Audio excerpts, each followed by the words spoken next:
Con nuestro programa desarrollarás una visión integral del derecho administrativo dentro del marco de la modernización de la administración pública, ¿no? Programa de Derecho Administrativo. Los invitamos a participar del inicio de clases de esta especialización en Derecho Administrativo que inicia en el mes de noviembre. Sabemos que su aprendizaje es importante, por ello los invitamos a unirse a nuestro grupo de WhatsApp, donde estaremos compartiendo artículos de interés relacionados a su carrera profesional, algunos tips del docente expositor para aplicarlos en el trabajo y descuentos exclusivos relacionados al programa. Al finalizar el evento, les estaremos compartiendo el enlace para que seas parte de nuestro grupo de WhatsApp. De la misma manera, les recuerdo que podrán acceder a la constancia de participación de este webinar respondiendo una breve encuesta al finalizar el evento. Aprovecho también para mencionar que el presente evento se está transmitiendo en vivo vía Zoom y a través de la cuenta de Facebook de la Escuela de Posgrado de la Universidad Continental.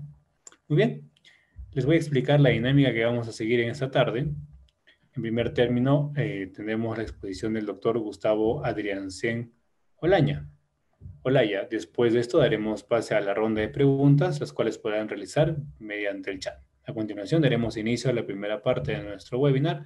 Damos la bienvenida a nuestro primer panelista, Gustavo Adriancén Olaya, exministro de Justicia y Derechos Humanos, fue presidente del Consejo de Defensa Jurídica del Estado, especialista en derechos humanos, con estudios de posgrado en Suiza, Francia, Costa Rica e Italia. Ejerció los cargos de procurador especializado de la Policía Nacional del Perú y procurador público del Ministerio de Defensa. Máster en Administración y Gerencia Pública por el INAP de España. Muchas gracias, estimado Gustavo Adriancén, por aceptar nuestra invitación. Sin más preámbulo, lo invitamos a realizar su exposición. Muchísimas gracias. En primer lugar, permítanme agradecer a la Universidad Continental y en especial a la Escuela de Posgrado por la gentil invitación que me han cursado para participar de este webinar, el control gubernamental de la Contraloría General de la República. En realidad, siempre satisfecho de poder colaborar y sobre todo de compartir reflexiones de carácter personal basadas fundamentalmente en la experiencia profesional que tiene. Me satisface que hoy estén tocando estos temas del control gubernamental. La situación en la que nuestro país está viviendo actualmente nos obliga a reflexionar respecto de qué es lo que está pasando y por qué año tras año tenemos que escuchar que, por ejemplo, la corrupción se incrementa de manera incesante y esta corrupción es una que va invadiendo todos los espacios de la administración pública. Reflexionemos más bien sobre cuáles son las debilidades del control gubernamental, qué es lo que está fallando, qué es lo que se puede mejorar. Entre otras cosas son las que traigo hoy día a consideración vuestra. Me gustaría tener la oportunidad de compartir la pantalla. Sí, déjenme, ¿todo bien? Sí, perfecto. Ahora tenemos la pantalla, ¿verdad? Contéstenme, por favor, si están viendo la pantalla. Hola, ¿me podrían decir, por favor, si están viendo la pantalla que estoy compartiendo? Sí, quizá usando el chat me puedan ver. Bueno, les decía, ¿no? Esto del control gubernamental nos lleva a nosotros a reflexionar en los días presentes sobre la importancia, en realidad, de este sistema administrativo, porque comprobamos con extremada tristeza y profunda preocupación que lamentablemente todavía se siguen presentando sucesos muy lamentables de corrupción y aquello no cesa, año tras año es peor, es más grande el problema. Por otro lado, también reflexionamos respecto de lo que significa el cumplimiento de los deberes funcionales que muchas veces no se percibe. ¿no? En algunas ocasiones nosotros seguimos viendo el Perú desde Lima y no volteamos a darle una mirada a las regiones, y eso también es delicado. Recuerdo que hace unos años, de 25 o 26 gobiernos regionales, teníamos como 17 exgobernadores regionales con acusaciones de corrupción. Y allí entonces nos preguntamos qué cosa está pasando con el control gubernamental, por qué tenemos que ser testigos de escándalos tan atroces como este de Odebrecht, que venía actuando impunemente durante tantos años, infectando toda la administración pública con sus actos de corrupción. Entonces, a raíz de ello, nos empezamos a preocupar y empezamos a ver la necesidad que existe de que el control gubernamental, por un lado, se fortalezca, y por otro lado, que las administraciones públicas sean más comprensibles también con la labor de control, y cuando no, se muestren más colaborativas con este. Sobre algunas de estas reflexiones es sobre lo que vamos a conversar en los minutos siguientes. Naturalmente, el fondo lo han guardado para el doctor Cristian Guzmán Napuría, a quien saludo naturalmente, directo amigo, a quien aprecio mucho y por quien tengo una consideración profesional muy grande por el conocimiento y experiencia que Cristian tiene en la administración pública. Muy bien, dicho esto, poco para empezar a reflexionar sobre el marco normativo. Y miren, lo primero que tenemos es la Constitución Política del Estado. El artículo 82 nos dice: la Contraloría General de la República es una entidad descentralizada de derecho público que goza de autonomía conforme a su ley orgánica. Es el órgano superior, y acá el primer detalle, del Sistema Nacional de Control. Fíjense, estamos hablando de un sistema nacional. Supervisa la legalidad de la ejecución del presupuesto del Estado en las operaciones de la deuda pública y de los actos de las instituciones sujetas a control. El Contralor es designado por el Congreso de la República, etc. Y cuando hablamos de un sistema, ¿de qué estamos hablando realmente? Estamos hablando de aquella estructura definida en el artículo 46 de la LOPE, la Ley 29.158, que precisa que los sistemas administrativos tienen por finalidad regular la utilización de los recursos. 11 son los sistemas administrativos que tenemos, y allí está el sistema administrativo de control. Una singularidad de este sistema administrativo de control es que no depende del Poder Ejecutivo. De acuerdo con lo que habíamos leído en el texto constitucional, el artículo 82, la Contraloría General de la República goza de autonomía conforme a su ley orgánica. A diferencia del sistema administrativo, por ejemplo, de gestión de recursos humanos, que tiene como órgano rector a servir, depende del Poder Ejecutivo. El sistema administrativo de abastecimiento, presupuesto, tesorería, endeudamiento público, contabilidad, inversión pública, planeamiento estratégico, todos dependen del Poder Ejecutivo. Autónomos: el sistema administrativo de defensa judicial del Estado, el sistema administrativo de control, y ningún otro más, porque el de modernización también depende del Estado. De los 11 sistemas administrativos, 2 no dependen del Poder Ejecutivo: el sistema de defensa jurídico del Estado y el sistema de control. De allí la importancia, y ahí la primera reflexión, de tener a la Contraloría General como ente rector de este Sistema Nacional de Control.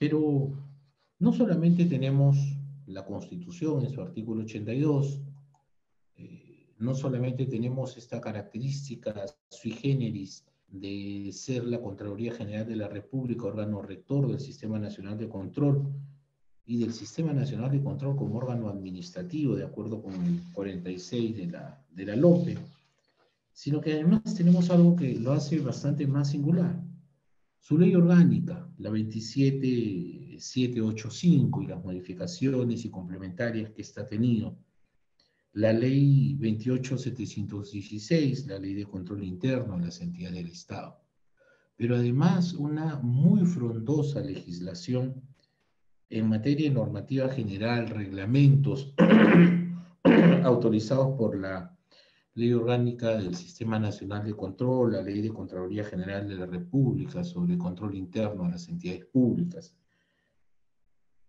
Tenemos normativas específicas, normas orientadoras, directivas. El Sistema Nacional de Control es frondoso en legislación. Legislación, por cierto, sumamente específica, especializada en la materia. La ley orgánica de la que la Constitución nos hablaba, que es la 27785, con relación a la Contraloría General de la República y concretamente en atención a su alcance, objeto, ámbito, nos dice que esa ley orgánica regula el ámbito, organización, atribuciones y funciones del Sistema Nacional de Control de la Contraloría General de la República. Sea entonces dicho que la ley orgánica del Sistema Nacional de Control nos delimita alcance, objeto, ámbito y aplicación, y entre otras también las funciones y órganos del Sistema Nacional de Control. Los órganos del Sistema Nacional de Control, queridos amigos, son tres.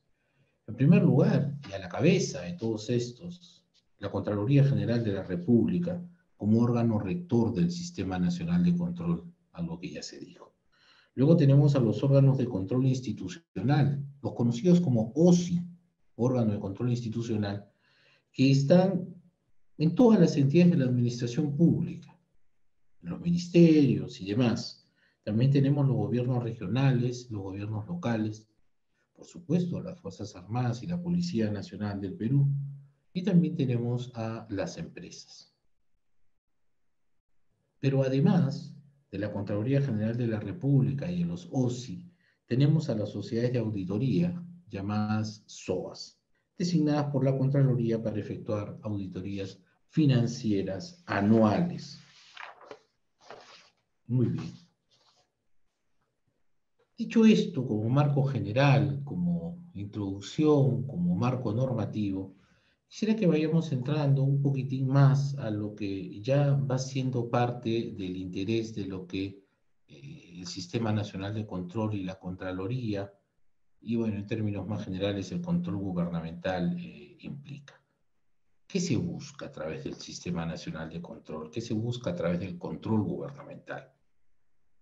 Se busca prevenir, verificar, mediante la aplicación de los principios y sistemas contenidos en la norma, siguiendo naturalmente sus procedimientos técnicos. ¿Qué es lo que se busca? La correcta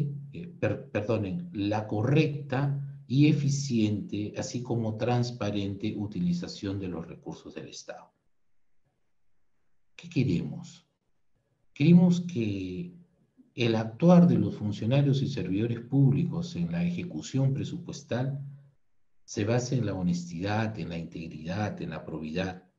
Se busca que todos estos funcionarios y servidores públicos, además de ejecutar correctamente el presupuesto, lo hagan con miras al cumplimiento de las metas que están establecidas. El cumplimiento cabal de sus funciones va a contribuir no solamente al mejoramiento institucional, sino a una mayor satisfacción de las demandas de la sociedad.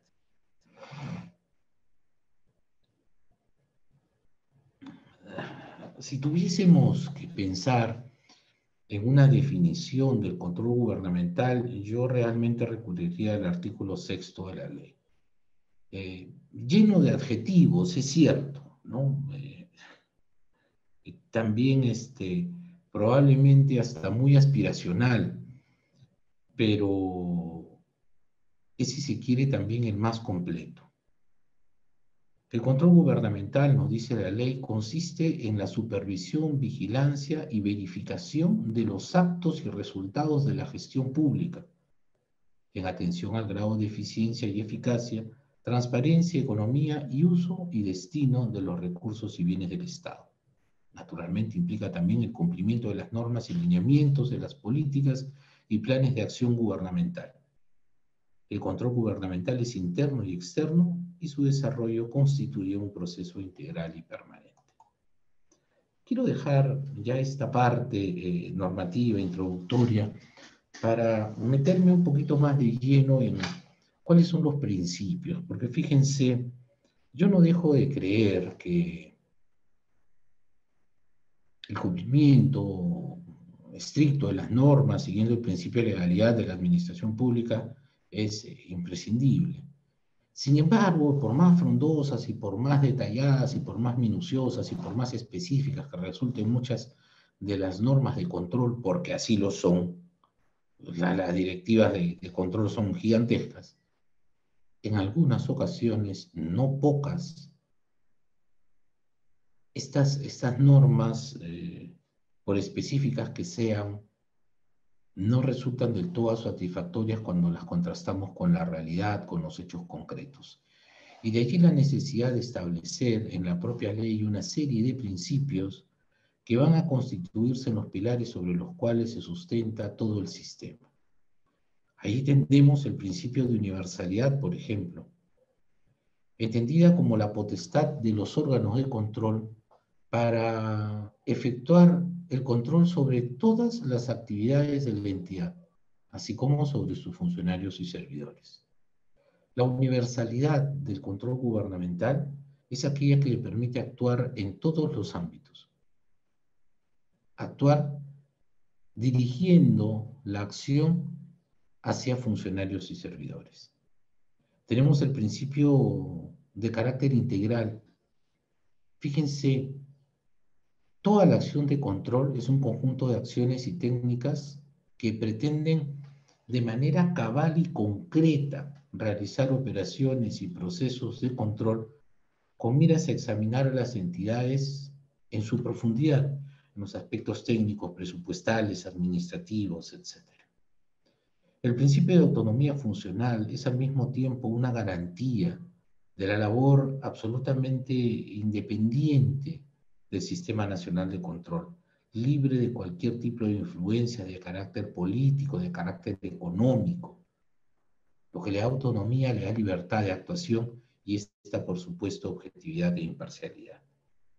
El carácter permanente no es sino aquella condición por medio de la cual debemos entender que la actividad de control es perdurable en el tiempo y no va a depender de una, dos o tres personas y de la permanencia de estas, sino que naturalmente va hacia la organización del control propiamente dicho. El carácter técnico y especializado del control. Miren, si hay algo que realmente es especializado, es hoy el control gubernamental. Yo recuerdo que hace muchos años el control gubernamental era un compartimento estanco, un refugio de contadores, y solamente los contadores participaban en el control. Y hoy ya nos hemos dado cuenta que el control va más allá del análisis contable. Hoy la Contraloría tiene abogados, tiene ingenieros, tiene economistas y tiene profesionales de diferentes disciplinas, lo que permite hacer un control francamente bastante más integral y mucho más especializado. Tenemos también el principio de legalidad, ya saben ustedes, el principio de legalidad según el cual también se inspira toda la administración pública. Nosotros los funcionarios públicos tenemos la obligación de seguir nuestro quehacer a lo establecido en la Constitución y las leyes. El debido proceso del control, derivado del debido procedimiento, que es un principio continente, en él hacemos que otros subprincipios se puedan desarrollar. La garantía. El debido proceso, el debido procedimiento es a favor del ciudadano, no a favor de las administraciones. El debido proceso es un límite al poder de las administraciones públicas con el propósito de evitar que excedan en su poder las administraciones públicas y con ello avasallen los derechos ciudadanos. Los principios de eficiencia, eficacia y economía. Lo mejor en el tiempo, lo mejor en cuanto a recursos, uso óptimo. La oportunidad. El control debe ser oportuno. Si el control viene después que todo ha sucedido, poco es lo que pueda resultar de aquella actividad. Por eso tenemos el control preventivo, el control concurrente y el control posterior. Los efectos de un adecuado control preventivo nos han garantizado en el tiempo el éxito de gestiones administrativas. La objetividad. Es este principio por medio del cual tenemos que tener como profesionales la capacidad de desprendernos de nuestros prejuicios y mirar las cosas de una manera objetiva e imparcial. Eso es lo que nos da razón cuando podemos contrastar los hechos con objetividad, las pruebas que se nos presentan y naturalmente un análisis de la ley también. La materialidad, que implica la potestad del control para concentrar su actuación en las transacciones y operaciones de mayor significancia económica y relevancia. Miren, mover el aparato público es sumamente costoso. Y mover el aparato de control gubernamental también es sumamente costoso. Aquello de no vamos a gastar más en la lavada que en la camisa tiene que ser muy cierto. Como también es cierto que no podemos permitir la impunidad. Pero el control, más allá de sus limitaciones, tiene que dedicarse preferentemente a aquellas acciones que tienen una mayor relevancia económica. El carácter selectivo del control implica que sus órganos y actividades más críticas deben un riesgo mayor en incurrir en ellas. La presunción de licitud es aquella garantía por medio de la cual todo el sistema debe entender que gozamos los ciudadanos de la presunción de inocencia y también, por supuesto, de la presunción de licitud. Las acciones que desarrollen funcionarios y servidores deben entenderse, en principio, lícitas de acuerdo con la ley. El acceso a la información, de acuerdo con las normas legales vigentes, también tiene que tenerse en consideración que los órganos de control pueden requerir a las entidades públicas cualquier tipo de información que pueda contribuir al desarrollo de sus actividades de control. La reserva. La reserva es uno de los principios probablemente más importantes dentro del control. La confidencialidad. Evitar la infidencia. Solo la reserva garantiza que un proceso sea absolutamente transparente, objetivo. De esta manera se evita naturalmente que los actos de control puedan verse afectados por cualquier tipo de influencia que pueda perturbar su desarrollo. Luego tenemos la continuidad de las actividades o funcionamiento de la entidad al efectuar el control. También el principio de publicidad, que consiste en la difusión oportuna de los resultados de las acciones de control. Ojo que estamos hablando de difusión de resultados. La participación ciudadana como elemento fundamental para contribuir o para combatir con las acciones de corrupción. Y luego la flexibilidad, perdonen ustedes, la flexibilidad, según la cual tiene que dársele prioridad al logro de las metas respecto de aquellos formalismos, ¿no? A veces en las entidades públicas pecamos de un excesivo formalismo y perdemos el horizonte, la meta que nos estamos buscando. Estos principios que rápidamente he revisado son de observancia obligatoria por todos los órganos integrantes del sistema y pueden ser naturalmente en su momento ampliados o modificados por la Contraloría General dependiendo de las necesidades. Sobre el control interno, el control previo, simultáneo y el control posterior, hacer algunas reflexiones. Estimados colegas, el control previo es aquella suerte de acompañamiento por medio del cual la Contraloría General, a través de sus órganos, va a acompañar a las entidades públicas en las etapas preparatorias, primigenias de los procesos de ejecución, por ejemplo, de contratación. ¿Qué es lo que se busca? Se busca que desde el primer momento, cuando hacemos algo tan elemental como un estudio de mercado, puedan haberse explorado posibilidades reales, ¿no? Cuando la experiencia ha demostrado largamente que el ejercicio del control previo ha permitido evitar que muchas entidades públicas incurran posteriormente en graves deficiencias en la ejecución presupuestal.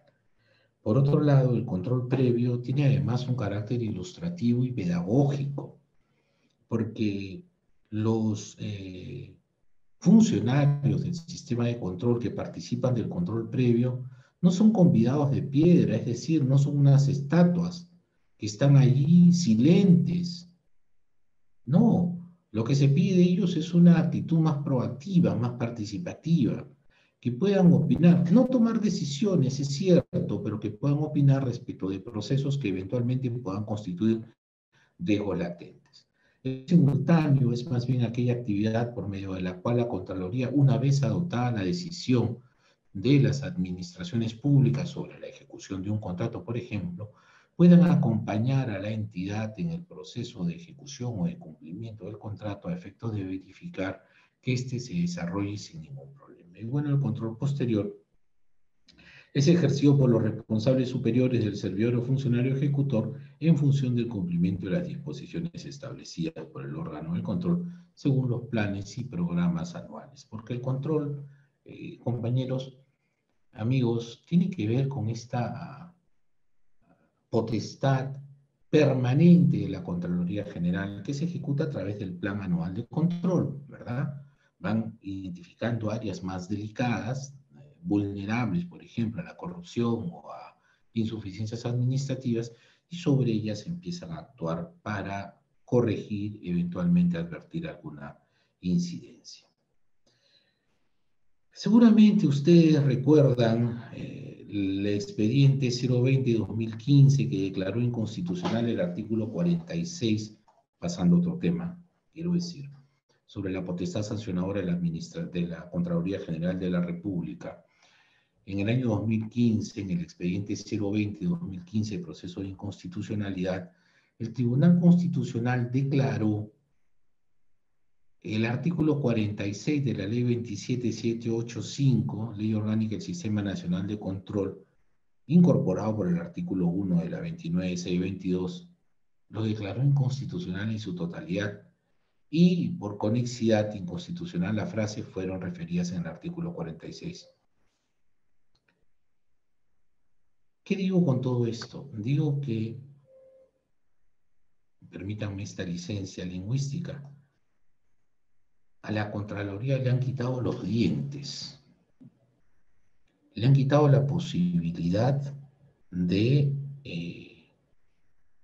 ejercer potestad sancionadora. Si ustedes me preguntan, yo diría que la sentencia del Tribunal Constitucional es una sentencia buena. ¿Qué diría yo? Que estaba mal. Estaba mal la generalidad, la amplitud, lo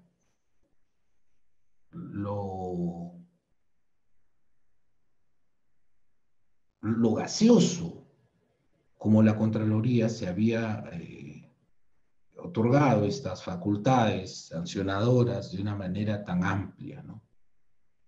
¿Qué es lo que nos exige el procedimiento administrativo sancionador, el procedimiento administrativo disciplinario? Cumplir con el principio de tipicidad. Y el principio de tipicidad nos obliga a tener precisamente eso, con pelos y señales, descrita la conducta infractora. La Contraloría pues se había ido al extremo máximo de dejar fórmulas absolutamente abiertas que generaban un problema muy grande y habían hecho una suerte de grandes cajones de desastres donde prácticamente cualquier conducta podían meterla allí dentro. Esta falta de concreción obligó al Tribunal Constitucional a declarar inconstitucional el artículo 46 referido de la norma. Y hoy día lo que se sabe es que la Contraloría General de la República viene promoviendo proyectos de ley al interior del Congreso de la República con el propósito de que se le restablezca plenamente esta función. Muy bien, ya casi terminando, no quiero tomar más del tiempo debido, además estoy seguro que ustedes están esperando la intervención de Cristian. Termino con esto. Se preguntaron qué ocurriría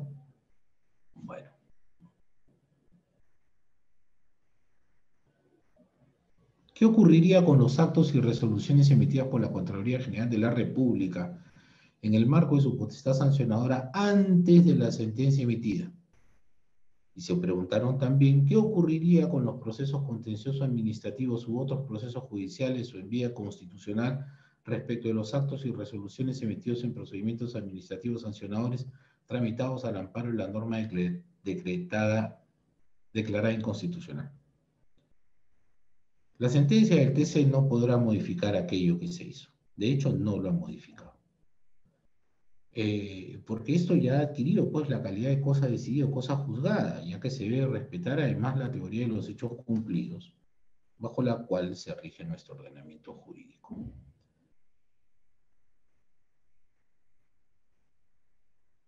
¿Qué ocurriría con los actos y resoluciones emitidas por la Contraloría General de la República en el marco de su potestad sancionadora antes? Quedaron.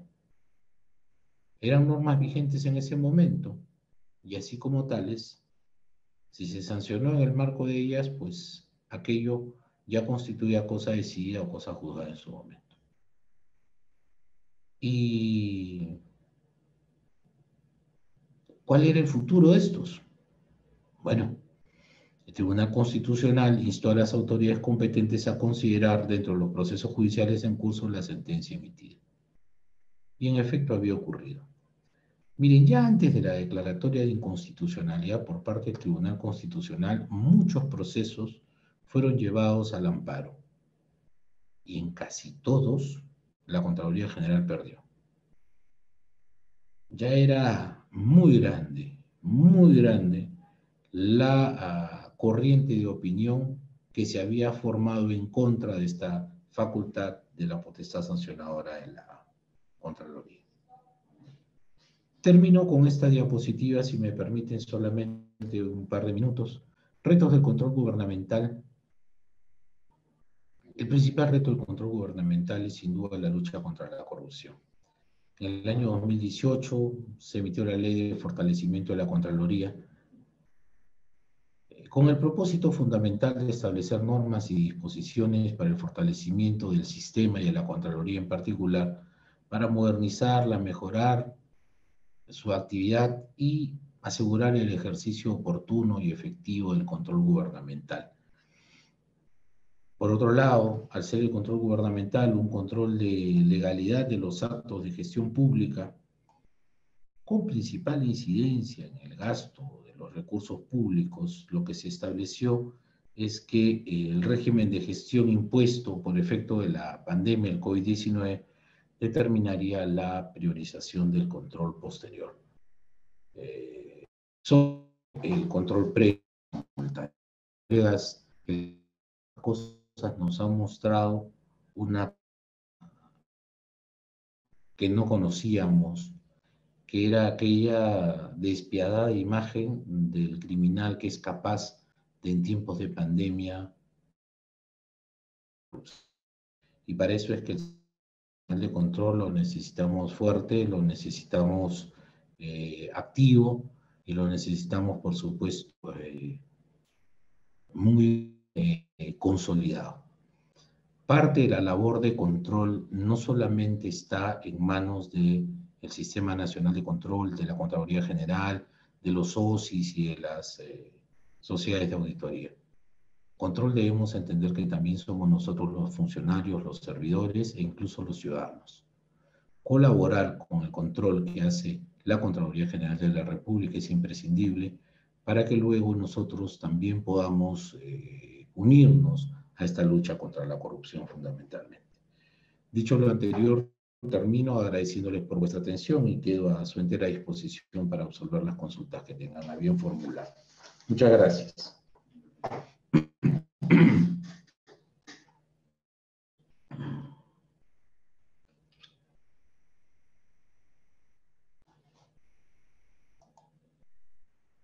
Muchas gracias, sí.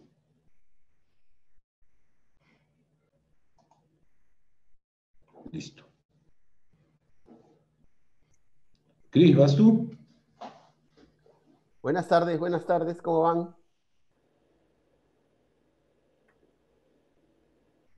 Sí, buenas tardes. Bueno, agradecer al profesor Gustavo Adriancén por sus comentarios en tan importante tema. Continuando con el webinar de control gubernamental en la Contraloría de la República, damos inicio a la segunda parte e invitamos a nuestro panelista Cristian Guzmán Napurí, quien es docente del programa de especialización en Derecho Administrativo y coordinador de la maestría en Derecho Administrativo Económico de la Universidad Continental, vocal del Tribunal de la Superintendencia Nacional de Salud, su salud, abogado especialista en Derecho Público y Contratación Administrativa, magíster en Derecho con mención en Derecho Constitucional por la PUC. Sin más preámbulo, lo invitamos a realizar su exposición. Adelante, profesor. Muy bien, muchas gracias. Muchas gracias, como siempre, por la invitación para hablar acerca del control gubernamental. Gracias al profesor Gustavo Adriancén por acompañarnos el día de hoy, ¿ya? Y para haber hecho una estupenda exposición respecto al funcionamiento del Sistema Nacional de Control. Entonces, lo que voy a hacer yo es centrarme, ¿ya?, más bien en un tipo de control que es sumamente importante para lo que estamos viendo, que es el control interno, ¿ya? Entonces, yo lo que quisiera pedirles es poder compartir mi PowerPoint. Denme unos minutos para poder, unos segundos, para poder compartir el PowerPoint. Ya, a ver, vamos a ver. Vamos a proceder a compartir el PowerPoint.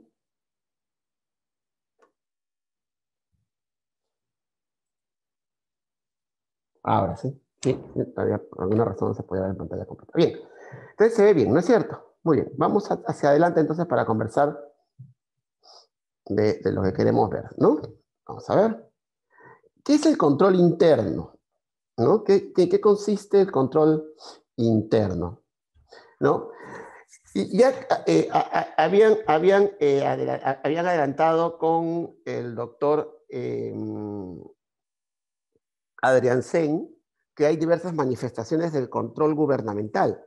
A su vez, el control gubernamental es una manifestación del control administrativo, una forma de control de las múltiples que hay de la administración pública, ¿no? Tenemos el control político que efectúa el Congreso, tenemos el control social o ciudadano que efectúan los administrados, tenemos el control jurisdiccional que realizan aquellos órganos jurisdiccionales que tienen como parte de su competencia controlar la administración pública, por ejemplo, el Poder Judicial a través del contencioso administrativo, o por ejemplo, los árbitros en materia de contratación pública, o por ejemplo, el Jurado Nacional de Elecciones, ahora que estamos en pleno proceso electoral, ¿no? O, por ejemplo, el Tribunal Constitucional, ¿no? Por ejemplo, cuando tramita procesos competenciales, ¿no? O cuando resuelve en última instancia en materia de procesos constitucionales. Entonces, el control gubernamental es una forma de control administrativo. La administración pública controlando a la administración pública, ¿ya? A su vez, ese control administrativo puede ser interno o externo, ¿no? El control externo es el que realiza el Sistema Nacional de Control de fuera de la entidad, ¿verdad? O sea, esto ocurre de manera externa, ¿no? Como decíamos, de fuera de la entidad, ¿ya? Y por otro lado tenemos el control interno, que como estamos diciendo aquí, ocurre al interior de la entidad, ¿no? ¿Y cuál es la finalidad? ¿Qué cosa queremos con el control interno? ¿No? Un debido y transparente logro de los fines, objetivos y metas institucionales. O sea, la importancia del control, y en este caso el control interno, para la gestión institucional. Como lo había dicho hace un rato Gustavo, ¿no? Y tiene varias características, ¿no es cierto? Es un control continuo, no para, es permanente, ¿ya? Es dinámico, porque se tiene que ajustar a los cambios, al ambiente, ¿no? Y otro tema que es clave es que alcanza a la totalidad de la organización, ¿no? Entonces, el control interno va a ser un control continuo, dinámico y opera de manera integral. La integralidad del control interno es un elemento clave que deben tomar en cuenta siempre. ¿Ya?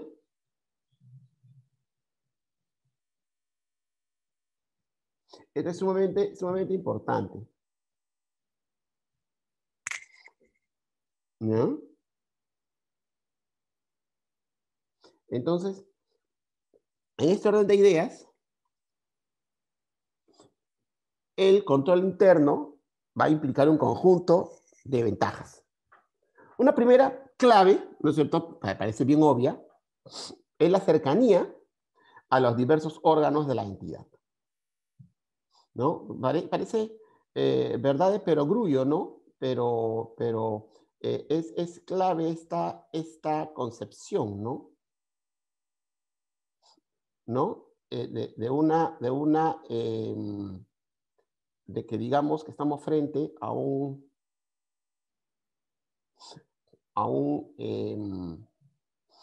a esta cercanía del control a la entidad, ¿no? Un control más cercano, un control además, ¿no? Lo cual a su vez genera, ¿no?, una inmediación respecto a las actuaciones administrativas, ¿no? ¿No? Hay no solamente cercanía, sino inmediación. ¿Ya? Hay una mayor eficiencia, ¿ya?, al momento de realizar el control. Un tercer punto es que usamos los recursos de la entidad, la propia entidad usa sus recursos para el control, ¿no? El fortalecimiento de los sistemas administrativos que opera entonces de una manera más directa, ¿no? ¿No? Efectuamos control, por ejemplo, del órgano de presupuesto que haga sus veces, o del órgano, ¿no?, de contrataciones que haga sus veces, ¿no? De las oficinas que corresponden a cada uno de los sistemas administrativos, varios de los cuales han sido mencionados hace un rato por el profesor Adrián Sen, ¿no? Acá hay un tema clave, la susceptibilidad de generar control previo, simultáneo y posterior. Ya antes se ha hablado de esto, ¿no? Control previo es el que ocurre antes de la actuación administrativa. El control simultáneo es el que ocurre durante la actuación administrativa. Y el control administrativo posterior es el que ocurre después, ¿no? Durante mucho tiempo se ha dado preferencia al control posterior. Y pareciera, cuando uno habla de control posterior, ¿no?, pareciera que es el único control que conocemos, o esto es más importante, es más relevante.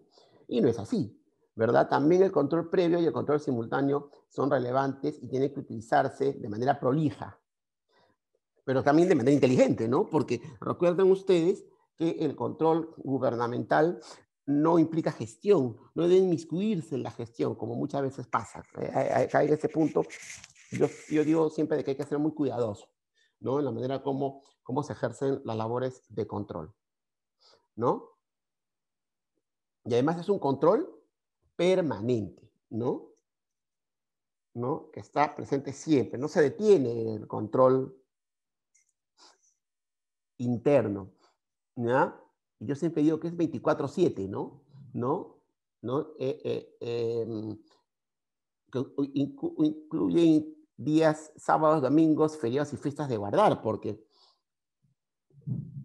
podrían ocurrir situaciones no necesariamente en días hábiles, eso también hay que tenerlo en cuenta. ¿Ya? Entonces hay un sistema de control interno, está regulado por Contraloría, ¿no? Hay un sistema de control interno, ¿no?, que implica actividades, acciones, planes, políticas, normas, registros, organización, procedimientos, métodos, incluyendo algo muy importante, la actitud de las autoridades y el personal. Porque si no hay un compromiso, ¿no?, un compromiso tanto de las autoridades como el personal para efectos del control administrativo y en general del control interno, pues esto no va a funcionar. es por gusto, ¿no? Eso pasa en muchas entidades, no voy a decir nombres, donde no hay un verdadero compromiso de la alta dirección con el control. ¿Cuántos casos conocemos de actos de corrupción? Lo mencionaba hace un rato Gustavo. ¿Cuántos casos conocemos de actos de corrupción que se generan no solamente a vista y paciencia, sino con participación de la alta dirección? ¿No? Además, en verdad, yo siempre digo, ¿ya?, de que esto de yo no sabía, no me enteré, no me di cuenta, es mentira, ¿no? En la generalidad de los casos, bien difícil que el ministro, viceministro, quien sea, ¿ya?, no se dé cuenta. Pasa a veces, ¿ya? Pero en general, ¿no?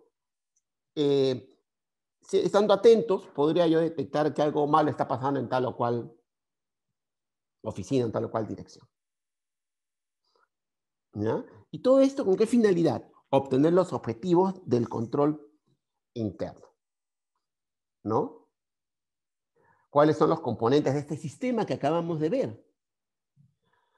¿No? El ambiente de control, ¿no? Es un entorno organizacional, o sea, la estructura y las funciones de la entidad, ¿ya?, que sean favorables a este ejercicio de prácticas, valores, conductas, reglas, ¿ya?, para que haya control interno y que esto lleve, ¿no es cierto?, a una gestión escrupulosa.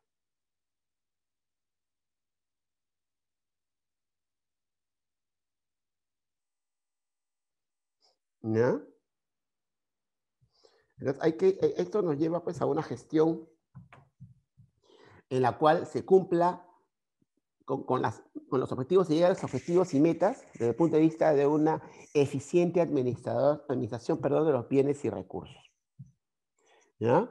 Acá hay una evaluación de riesgos, entonces, no existe el riesgo cero, ¿ya? Eso ténganlo en cuenta, anótenlo en algún sitio, eso no existe el riesgo cero. Hay un riesgo siempre existente de que las cosas salgan mal, ¿no? La ley de Murphy, ¿ya?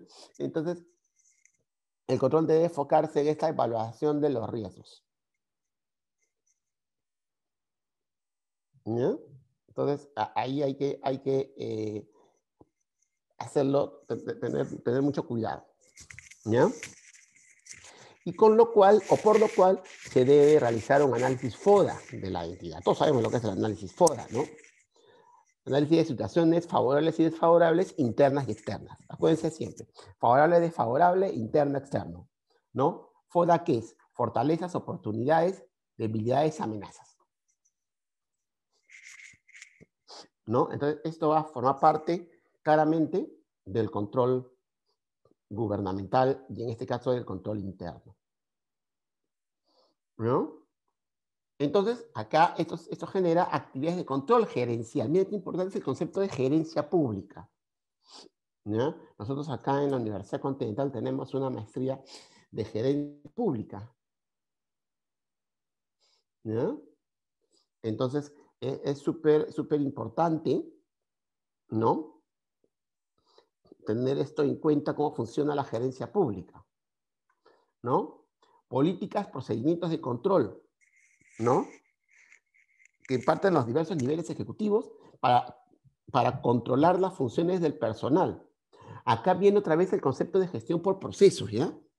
Que han visto anteriormente en otros eventos, que ustedes pueden encontrar información sobre eso en las publicaciones que hacemos en la universidad, ¿no? Porque la gestión por procesos implica ya establecer un conjunto de circunstancias a través de las cuales se generan resultados a partir de insumos determinados, ¿no? Inputs, outputs, ¿no es cierto? Entonces, los insumos van a generar resultados que van a su vez, aportar valor, ¿ya? Y esto se enfoca en el cumplimiento de los objetivos de la entidad.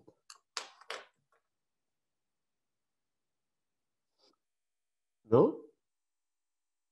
Entonces, ojo con eso. ¿Ya? Esto va a implicar efectuar una supervisión que opera a través de la línea de mando. Ahora, esta supervisión a través de la línea de mando se está no eliminando, pero así se está mediatizando, ¿no?, o haciéndose menos intensa, ¿no? porque paulatinamente la gestión por procesos está reemplazando a la tradicional gestión funcional, ¿no? A la tradicional gestión funcional o gestión jerárquica, ¿no? Porque una vez que está determinado el proceso, la supervisión se hace más eficiente, ¿ya? Opera a través de la línea de mando, sí, pero se hace más eficiente porque ahora lo que tenemos que ver es estar cumpliendo con el proceso, ¿no? Y entonces acá van a haber actividades de prevención y monitoreo, ¿no? Y que implica acciones que deben ser adoptadas para desempeñar las funciones asignadas y cuidar idoneidad y calidad, ¿no? ¿Qué es la calidad? Porque todos entendemos lo que es la idoneidad, pero el concepto de calidad no siempre se tiene claro, ¿no? La calidad es la satisfacción del cliente. Y acá, ¿quién sería el cliente? ¿No? Acá, ¿quién sería el cliente? Sería el administrado, ¿no? ¿No? El cliente sería el administrado, sería el ciudadano.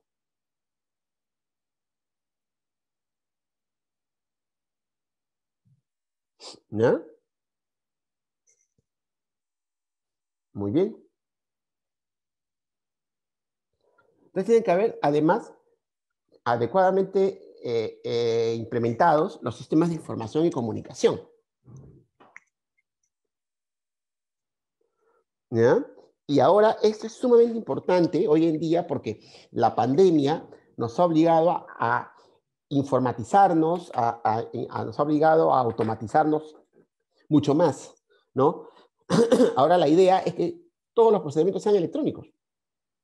O en todo caso que el expediente sea electrónico, porque claro, no es lo mismo expediente electrónico que procedimiento electrónico, ¿no? Podemos tener un procedimiento tradicional físico, pero que el expediente sea electrónico, ¿no? A veces se confunden los conceptos, claro. Todo procedimiento electrónico implica tener un expediente electrónico, sin duda. Pero no todo expediente electrónico está presente en un procedimiento electrónico. El procedimiento electrónico implica toma de decisiones también electrónicas, ¿no? Y avanzar a eso es más complejo, ¿no? Se está haciendo, pero es más complejo, ¿ya? Y claro, un tema clave es la transparencia, ¿no? El expediente electrónico permite obtener mayor transparencia, ¿no es cierto? Entonces, eh, eh, esto debemos tenerlo muy en cuenta, muy atentamente, ¿ya? Hay que hacer un seguimiento de resultados, ¿ya? Y un tema clave es las recomendaciones, ¿no? El implementar las recomendaciones, súper importante, ¿ya? Y esto implica, pues, supervisar el control, ¿no? Miren, es el control del control. Aunque pueda sonar redundante, la idea es poder controlar cómo es que se controla. Poder determinar si estamos siendo eficientes al momento de controlar el funcionamiento de la entidad, ¿no? Y eso tiene un conjunto de objetivos.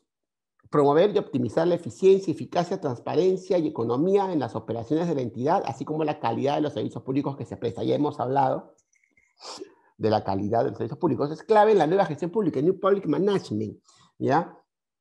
Estamos pensando seriamente hacer un evento más grande sobre el tema de New Public Management, sobre el tema de la nueva gestión pública en general, cómo debería funcionar la gerencia pública hoy en día, siglo XXI, en este contexto de crisis, de pandemia, porque eso nos obliga a ser más eficientes aún.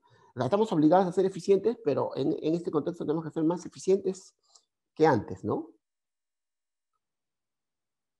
Centrarnos en el ciudadano, por ejemplo, y centrarnos en la eficiencia, ¿no? Eso implica entonces centrarnos en la calidad y en la eficiencia. La eficiencia implica obtener resultados favorables, pero a un costo razonable. Y eso no se hace, pues. No se hace. El otro día estaba discutiendo, ¿no?, con especialistas en gestión, en inversión pública, y conversando y diciendo, oye, pero hay veces en que invertimos en lo que no se debería, ¿no? ¿No? Cuando podríamos invertir, por ejemplo, en salud pública, o en educación pública, que son temas de lo más relevantes, ¿no? Y a veces invertimos en cosas que no tendremos por qué. ¿Ya?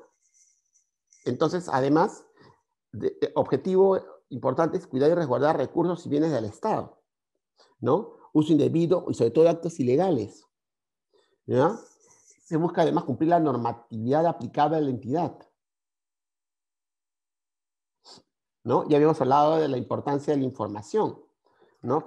La información cada vez es más valiosa, y tener información adecuada y completa es de particular importancia, ¿no? ¿No? Además, impulsar y fomentar la práctica de los valores institucionales, que tenemos que determinar cuáles son esos valores institucionales. Cada entidad va a tener sus propios valores institucionales que tienen que tutelarse, protegerse, ¿no? Y además la rendición de cuentas, ¿no? ¿No? Eso es lo que en inglés se llama accountability, ¿no? Que en castellano se traduce como responsabilidad, no responsabilidad, responsabilidad, o sea, la capacidad de responder de los actos.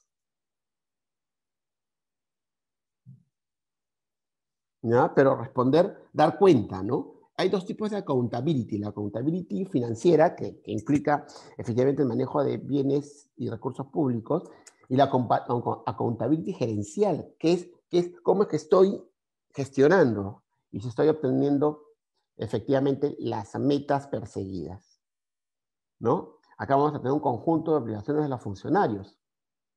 Velar por el cumplimiento de las funciones y actividades de la entidad, ¿no?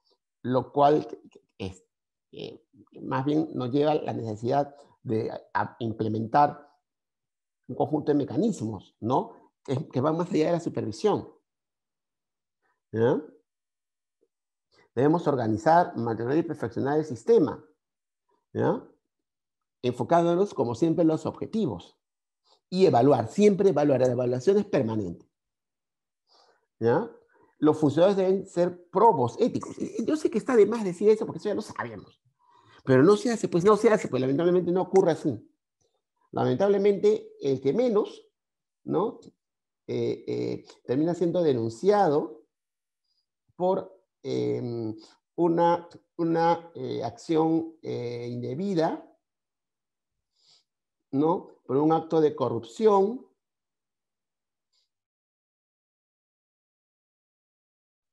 ¿no?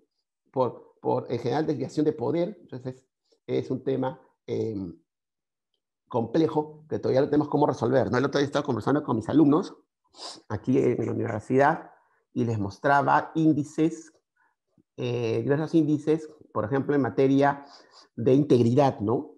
Por ejemplo, en el índice de libertad económica de la Fundación Heritage, es un índice que a mí me parece muy importante, porque mide qué tanta libertad económica hay, pues lo cual es importante para generar recursos, ¿no? Y ahí, bueno, no nos va bien porque estamos en el puesto 51, pero en lo que nos va muy mal es la integridad, ¿no? Por ejemplo, ustedes ven países que están en el top 10 del índice, que están en el índice de integridad por el 80 y tantos, 90 y tantos, mientras nosotros estamos en el 30 y tantos. O sea, eso les muestra la gravedad de la situación, ¿no? Estamos bien a la saga de esta materia, ¿no? A su vez, además debemos documentar y divulgar las políticas, normas y procedimientos, ¿no? Para que sean conocidos de todos, disponer las acciones correctivas inmediatamente, cosa que tampoco se hace muchas veces, ¿ya? Implementar recomendaciones y disposiciones de la entidad, del Sistema Nacional de Control y demás entes de fiscalización. Por ejemplo, su salud fiscaliza clínicas, hospitales. Bueno, hospitales, centros médicos, recuerden ustedes que son tantos públicos como privados. En el caso de los públicos, su salud establece un conjunto de recomendaciones y disposiciones que tienen que ser acatadas. Eso es parte también del control interno, ¿no? O sea, que los funcionarios del hospital, por ejemplo, implementen lo que su salud ha establecido, ¿ya? Entonces, esto nos lleva a emitir normas específicas, ¿ya? Para que se regule el control interno. ¿Qué efectos tiene, o qué competencia tiene acá el Sistema Nacional de Control, del cual ya ha hablado el profesor Adriancén? Evaluar el control interno, ¿no? De conformidad con la normativa técnica que existe, ¿no? De ahí nos enfocamos en ¿dónde? En las áreas críticas,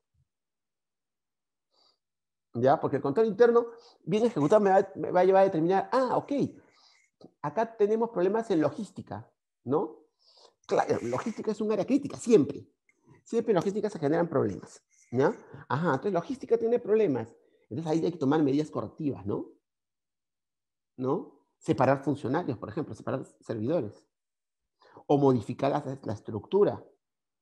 O modificar las normas, ¿no? Hay varias decisiones que debemos tomar.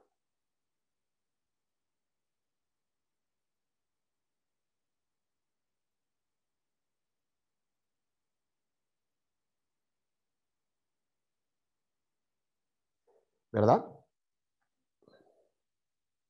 Y acá OSI ya ejerce un rol fundamental. ¿Qué es OSI? Ya lo había señalado Gustavo, ¿no? Es el órgano de control institucional, antes llamado órgano de control interno, también llamado órgano de auditoría interna. La terminología correcta es órgano de control institucional. Ese es el término correcto, ¿ya? Entonces, efectúa el control preventivo, ¿ya? Dirigir el control interno. Técnicamente, OSI no es control interno, hay bastante confusión.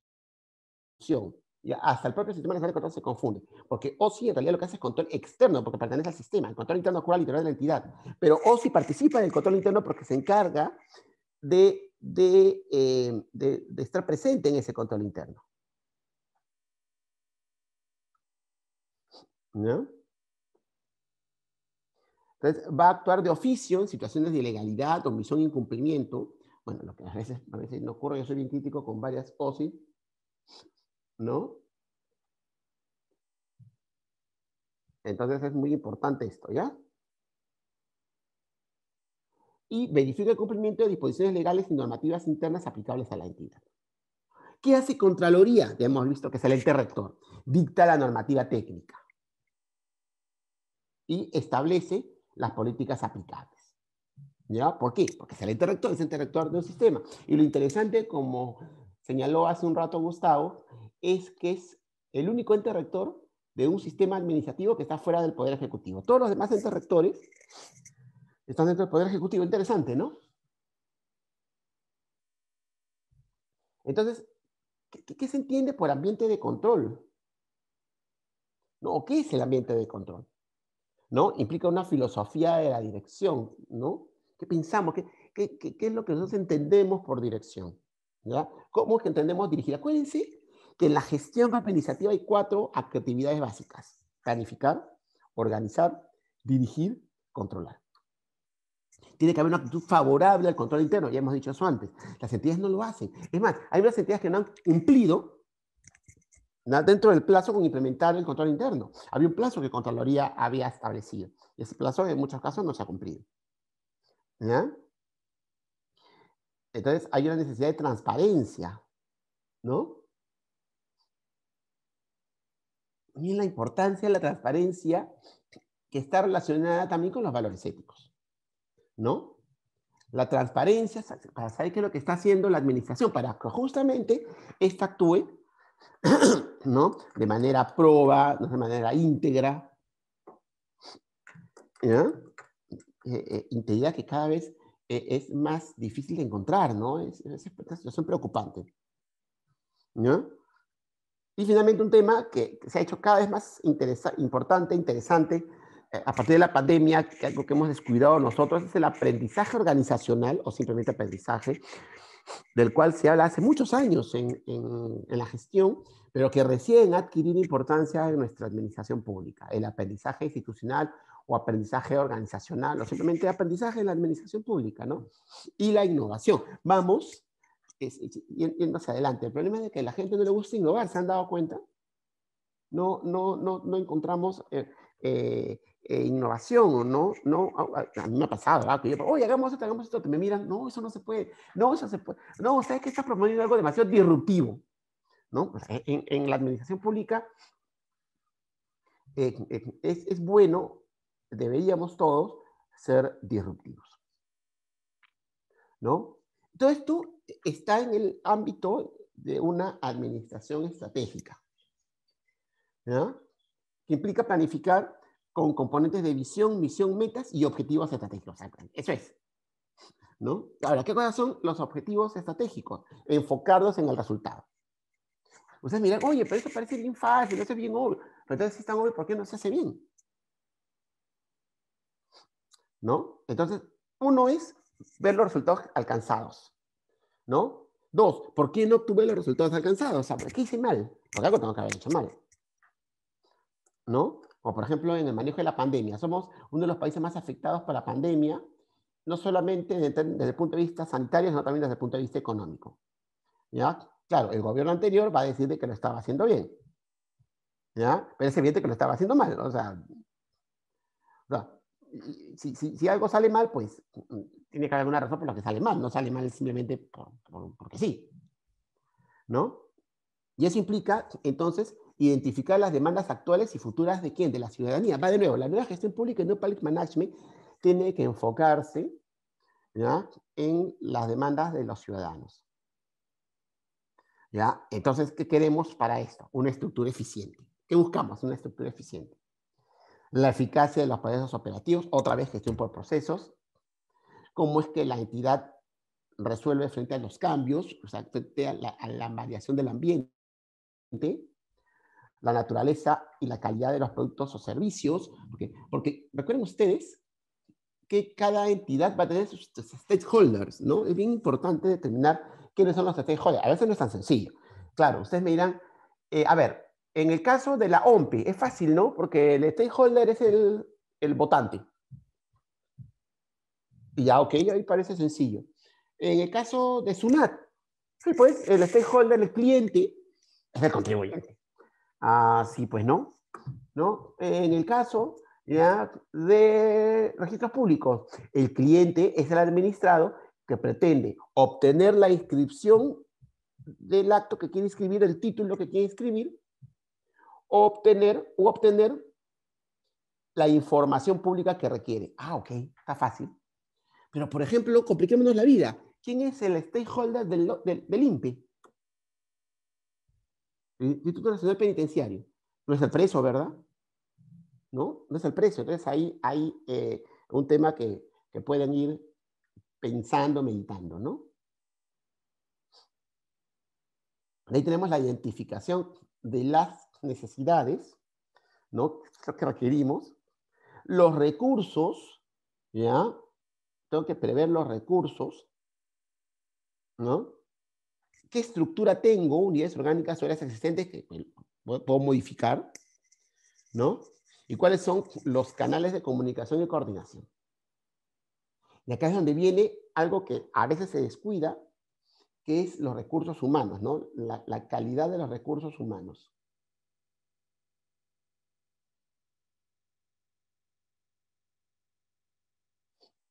¿Ya?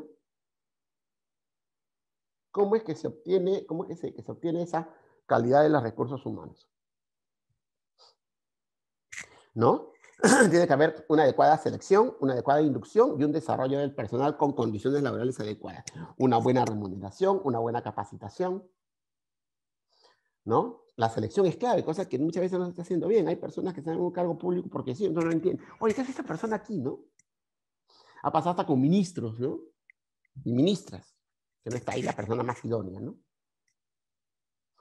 ¿No? Bien, yo le doy las gracias, ¿no?, por la atención prestada y les pido prestarme atención unos minutos más porque vamos a hablar, ¿no?, del programa de especialización en Derecho Administrativo, ¿ya?, que inicia pronto. Este programa de especialización es sumamente importante, ¿ya? Contiene un conjunto de cursos clave para generar una mejora en el conocimiento que tiene el discente, el alumno, en materia de derecho administrativo clásico, ¿no? Va a otorgar, ¿no es cierto?, un certificado de especialista en derecho administrativo a nombre de la Escuela de Posgrado de la Universidad Continental. Las clases son a distancia en tiempo real, o sea, tal cual, es como ahora, ¿no? ¿No? Con interacción, ¿verdad? Con participación, con materiales que están a la mano, ¿no es cierto? Que son actualizados, ¿no es cierto? Este humilde servidor, por ejemplo, acaba de sacar un libro sobre contratación con el Estado y acabo de sacar también mi tratado del procedimiento administrativo general. Aprovecho para el Publicherry, ¿ya? Y esos materiales van a formar parte de la maestría, perdón, del programa de especialización, que tiene 128 horas lectivas, imagínense. Y miren este plan de estudios en 7 módulos súper relevantes donde no se nos está yendo nada, ¿no? Un primer módulo que es la teoría general del derecho administrativo, que es la base, el sustrato. Un segundo módulo que es el de los procedimientos administrativos. Un tercer módulo que es el de los actos administrativos, que incluye la validez, la eficacia, la ejecución y revisión. Un cuarto módulo que es el del control jurisdiccional de la administración pública. Un quinto módulo de lo que estamos conversando, control gubernamental, bien importante, donde vamos a hablar de estos temas y más, ¿no? Porque ahora hemos hablado, pues, porque el tiempo es un tirano y no podemos conversar más, pero hemos hablado de una fracción pequeñita de todo lo relevante que podemos encontrar en control gubernamental. Un sexto módulo que es de los procedimientos administrativos especiales, ¿ya? Trilateral, sancionador, ¿ya? Y finalmente, un módulo que es súper importante, que es el taller de Derecho Administrativo, en donde vamos a ver casos, ¿no? De la vida real y donde vamos a integrar todo lo que se ha discutido en los módulos anteriores. Miren qué interesante, ¿ya? Miren acá la plana docente, ¿no? Que es muy relevante, ¿no? Una plana docente donde está incluido este humilde servidor, ¿no? Y varios otros docentes, ¿no? Y, bueno, muy rápidamente la experiencia en cifras de la escuela de posgrado, ¿no? Nuestro programa de especialización, aquí tienen el teléfono para poderse comunicar, ¿ya? Y también se pueden comunicar con nosotros, los profesores, para que les podamos dar la información correspondiente. Bien, yo les doy las gracias, ¿ya? Y estamos pendientes de vuestras preguntas y comentarios. Muchas gracias. Pero no lo está pasando.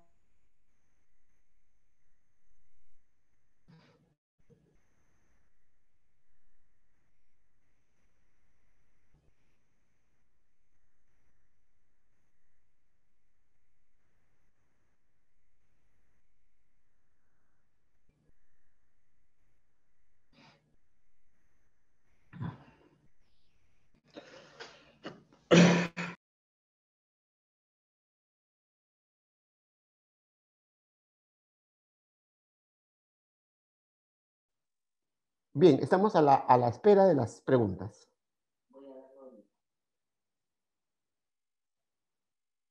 No, espérate un ratito porque... Espérate un segundo porque estoy con el teléfono. Voy a mirar.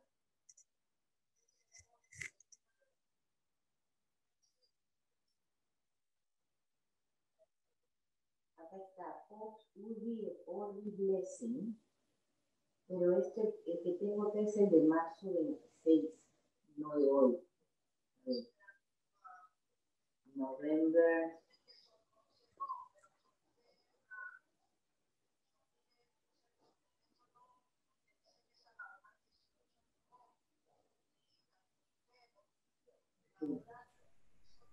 Cris, buenas tardes. Tenemos algunas preguntas en el chat. Si tú me permites. Sí, adelante, Gustavo.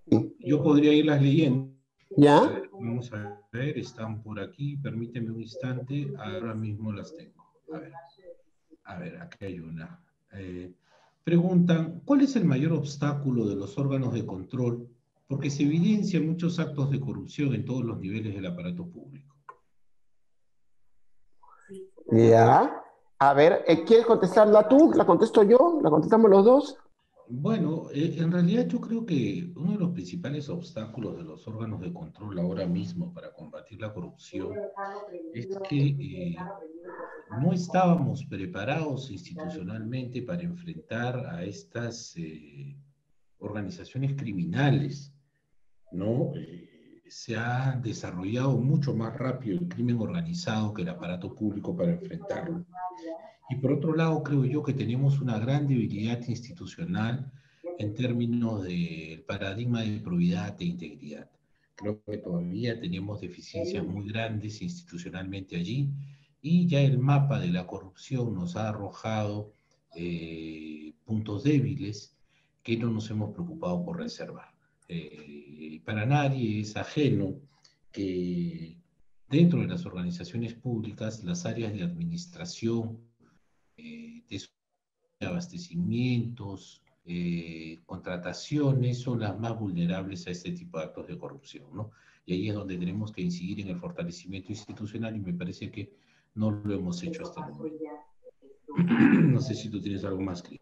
Ya, no, totalmente de acuerdo contigo, ¿no? Efectivamente, hemos visto cómo el control se ha descuidado mucho, tanto el control propio de OSI, en la línea de la pregunta de esta persona que nos está preguntando sobre este tema, y también había un descuido en los órganos de control, tanto del Ministerio Público como del Poder Judicial, lo que ha generado reformas que esperemos surtan efecto en la manera como es que se controla a estas dos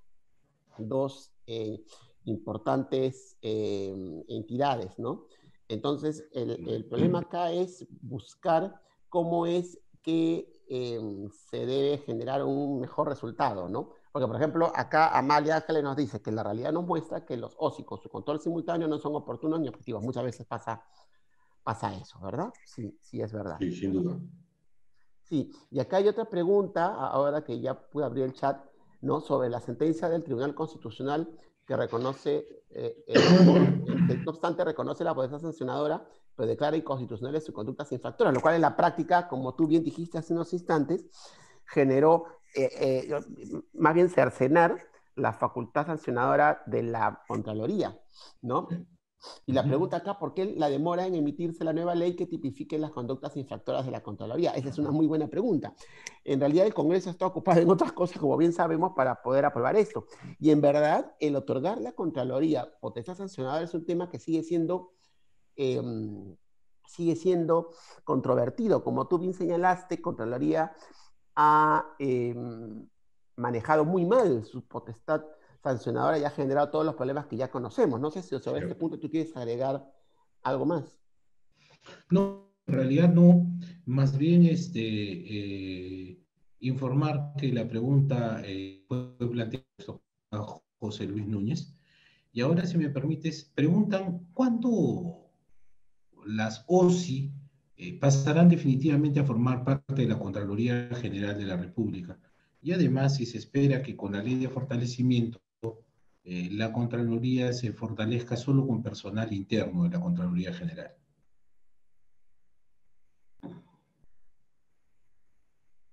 ¿Qué nos dices al respecto, Cristian? Bueno, en realidad, OSI forma parte del Sistema Nacional de Control. OSI se supone que depende tanto funcional como administrativamente de Contraloría. El problema es un problema estructural administrativo por el cual tanto OSI mismo como los jefes de OSI tienen que ser sustentados presupuestalmente, económicamente por Contraloría o por el Sistema Nacional de Control, más propiamente. Entonces, claro, ahí hay un incentivo maligno o perverso, ¿ya? Sobre OSI, porque si la entidad es quien le otorga los recursos a OSI para que este funcione, pues OSI muchas veces, que ocurre, hay que ser honestos, que ocurre, muchas veces OSI va a tratar con guantes de seda a la entidad, porque nadie muerde la mano del que le da de comer. Ya. ¿No? ¿No? Es la realidad.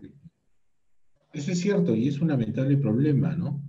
Porque en tanto los órganos de control institucional sigan siendo financiados por las entidades, es muy difícil ser objetivo en este caso. Si me permite, Cristian, Ena Beatriz Soria Ramírez nos hace una pregunta que yo quisiera responder porque estoy vinculado al tema. ¿De qué manera se relaciona o en qué se diferencian las OSI y los órganos de control interno del Ministerio Público y del Poder Judicial? Ena, primero para informarte que la OCMA, Oficina de Control de la Magistratura, y la Oficina de Control Interno del Ministerio Público ya están en proceso de extinción.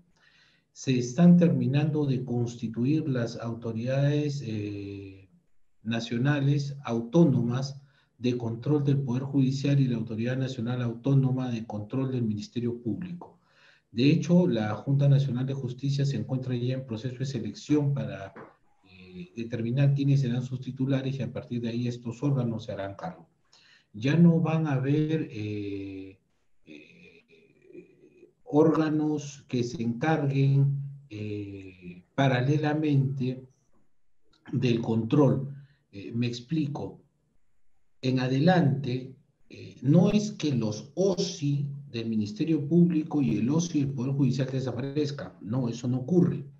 Lo que ocurre es que las autoridades nacionales de control del Ministerio Público y del Poder Judicial tendrán a su cargo la determinación de responsabilidades en caso de infracciones funcionales y infracciones administrativas, ¿correcto? Entonces, este detalle es muy importante porque hay que estar atentos. Supongo yo que en los próximos meses ya tendremos estas autoridades constituidas y operativas. Cris, al respecto, Sí. ¿tú quisieras hacer algún Sí, comentario? no, muy cierto lo que tú indicas, muy, muy cierto. Justamente algo habíamos dicho sobre el tema hace un ratito. Eh, la cuestión es que estas autoridades autónomas se constituyen debidamente y esperemos que esta reforma genere los efectos que se buscan, ¿no? Porque si no es así, si no se generan esos efectos, no va a mejorar el diseño del control que es indispensable. Eh, había señalado hace un rato el tema de los índices, un índice en que nos está yendo tanto o peor que en la integridad es en la efectividad judicial, ¿ya? También nuestros índices de efectividad judicial está alrededor del 30%, ¿no? Que es muy malo, ¿no? Muy, muy malo. Y perdón, y la aprobación de nuestro Poder Judicial está también por los suelos, ¿no? Entonces, hay una necesidad imperiosa de efectivamente mejorar este control a través de estas autoridades nacionales, ¿no? Muy bien. Cris, preguntan, ¿cuál es el procedimiento por parte de la Contraloría General de la República al encontrar un acto de corrupción en una entidad local, teniendo en cuenta que hoy día ya no tiene potestad sancionadora? ¿Qué es lo que hace la Contraloría hoy en día? No, pero es que cuidado, el hecho de que Contraloría haya perdido la potestad sancionadora no quiere decir de que no puede actuar. O sea, Que haya perdido su potestad de control, ¿verdad? no, claro, no, claro, o sea, no, ahí no pasa eso. Lo que hace Contraloría es seguir emitiendo informes, emite informes de control. Y esos informes de control son prueba para iniciar procedimientos disciplinarios, procesos civiles, procesos penales en materia de Claro. lucha contra la administración pública. Y otros me dijeron, no, Contraloría ya no pasa nada. Yo, ¿qué? No, nada que ver, la cerramos. No es cierto. Contraloría sigue teniendo la facultad, como bien dices tú, Gustavo, de emitir informes. Y esos informes sirven como prueba, no prueba plena, es verdad, no es prueba plena, es una prueba importante, adicional, pero una prueba muy importante, ¿ya? Para poder iniciar estos procesos y procedimientos. ¿Ah? Ojo con eso. Sí, es muy cierto, Cris. Los informes de control que se siguen generando pueden recomendar que se inicien procedimientos administrativos o incluso acciones judiciales en contra de los que resulten presuntamente responsables.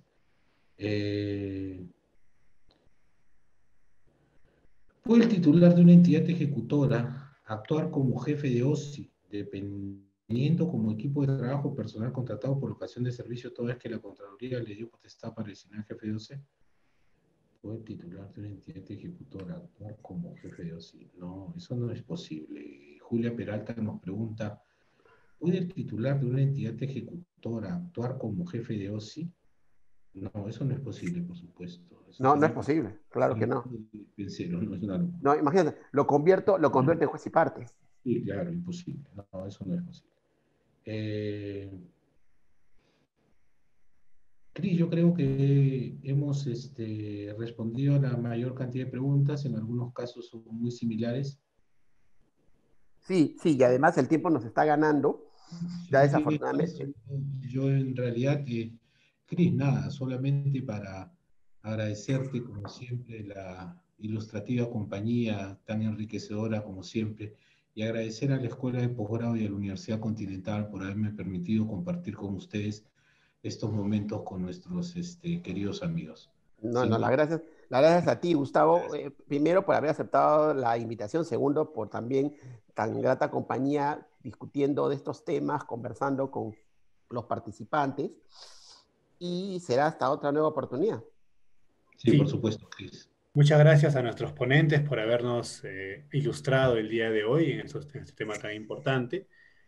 Bueno, a continuación damos pase al profesor Cristian Guzmán para que nos hable un poquito acerca del programa de especialización en Derecho Administrativo, según me indican. No, no, ya expliqué esto.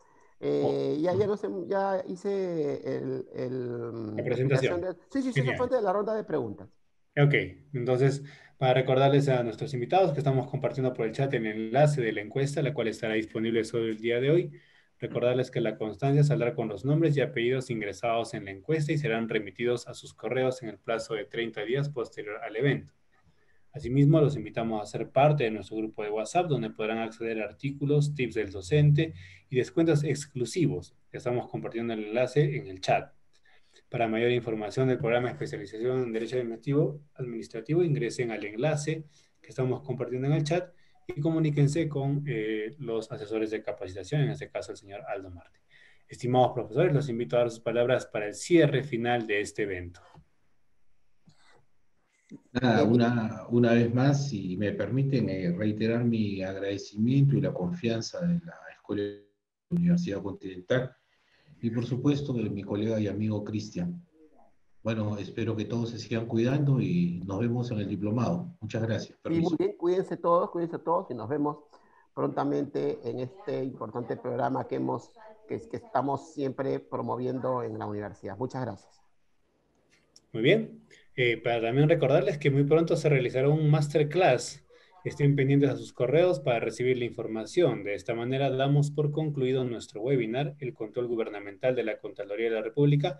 Agradecemos la participación de nuestros ponentes, Gustavo Adriancén Olaya y Cristian Guzmán Napurí, y a todos ustedes que nos han seguido conectados por este Zoom y las redes sociales. De parte de la Escuela de Posgrado de la Universidad Continental, les agradecemos su participación. Muchísimas gracias. Hasta pronto. Muchas gracias.